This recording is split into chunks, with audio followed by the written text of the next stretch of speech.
Isang mapagpalang araw po sa inyong lahat. Ngayon po ay May 15, 2025, Huwebes, at ating pong ginugunita ang kapisahan ni San Isidro Labrador, isang magsasaka. Ang ating pong unang pagbasa at pagninilay sa araw na ito ay hinango mula sa mga gawa ng mga apostol, chapter 13, verses 13 to 25. Mula sa Paphos, si Pablo at ang kanyang mga kasama ay naglayag at dumating sa Perga ng Pamphylia. Ngunit timiwalay sa kanila si Juan at nagbalik sa Jerusalem. Mula sa Perga, nagpatuloy sila at dumating sa Antioquia ng Pisidia. Nang araw ng pamamahinga, pumasok sila sa sinagoga at naupo.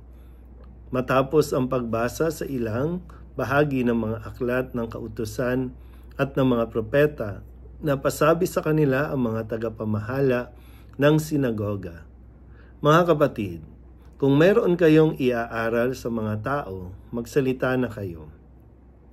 Kaya't tumayo si Pablo at sinenyasan silang tumahimik. Mga Israelita at mga taong may takot sa Diyos, makinig kayo. Ang Diyos ng ating bansang Israel ang humirang sa ating mga ninuno. Sila'y ginawa niyang isang malaking bansa samantalang naninirahan sa lupain ng Ehipto. Inilabas doon sa pamamagitan ng kanyang dakilang kapangyarihan at pinagtiisan sa ilang sa loob ng halos 40 taon. Pagkatapos niyang ilipulin ang 7 bansa sa lupain ng Kanaan, ipinagkaloob sa kanila ang lupain ng mga iyon sa loob ng halos 450 taon. Pagkatapos sila'y binigyan niya ng mga hukom hanggang kay Propeta Samuel. Nang humingi sila ng hari, ibinigay sa kanila ng Diyos ang isang lalaki mula sa lipi ni Benjamin, si Saulo na anak ni Cis. Naghari si Saulo sa loob ng 40 taon at nang siya'y alisin ng Diyos, inihalili si David upang maghari sa kanila. At ganito ang patotoo ng Diyos tungkol sa kanya. Natagpuan ko kay David na anak ni Hese ang lalaking nakalulugod sa akin. Isang lalaking handang tumupad sa lahat ng iniutos ko.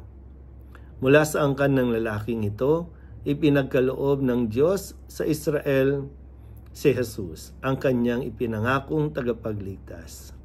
Bago siya dumating, ipinangaral ni Juan sa buong Israel na dapat nilang pagsisihat talikdan ang kanilang mga kasalanan at pabinyag. Nang matapos na ni Juan ang kanyang gawain, sinabi niya sa mga tao, "Sino ba ako sa akala ninyo? Hindi ako ang Kristo, ngunit siya'y darating na kasunod ko. At hindi ako karapat-dapat kahit taga-alis ng panyapak." Ang salita ng Diyos.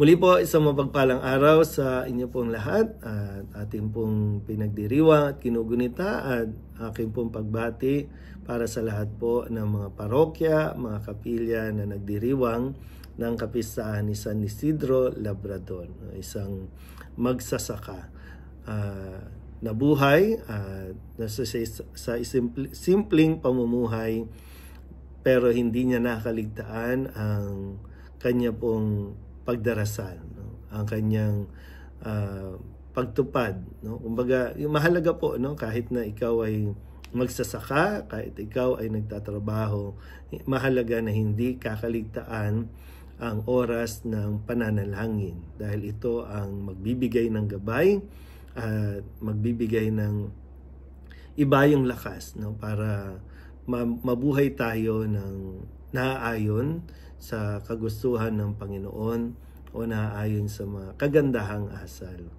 Kaya nga sa atin ding unang pagbasa, ito yung mga karanasan na ipinahayag ni San Pablo sa mga tao doon sa sinagoga na kanyang isinalaysay kung paano kumilos ang Diyos at kung paano niyang patuloy na tinutupad ang pangako ng kaligtasan para sa lahat. Sa kahuli-hulihay, binigay ang Panginoong Jesucristo para maligtas ang mga tao.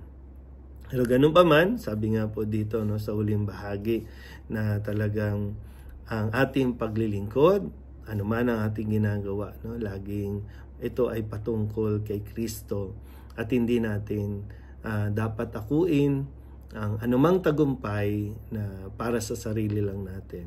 Kumbaga, hindi natin naabot ang ating mga hangarin sa buhay, ang ating mga pangarap dahil sa atin. Kundi lahat ng ito ay dahil sa tulong at awa ng Diyos. Kaya nawa, sa halimbawa na ipinakita din ni San Isidro Labrador, patuloy tayong mabuhay ayon sa ating bukasyon, ayon sa buhay na ibinigay sa atin ng Diyos, magsasaka man o hindi, o sa pinakamababang estado ng buhay natin, lahat ay kayang-kaya nating papurihan ng Panginoon sa ating pong pamumuhay.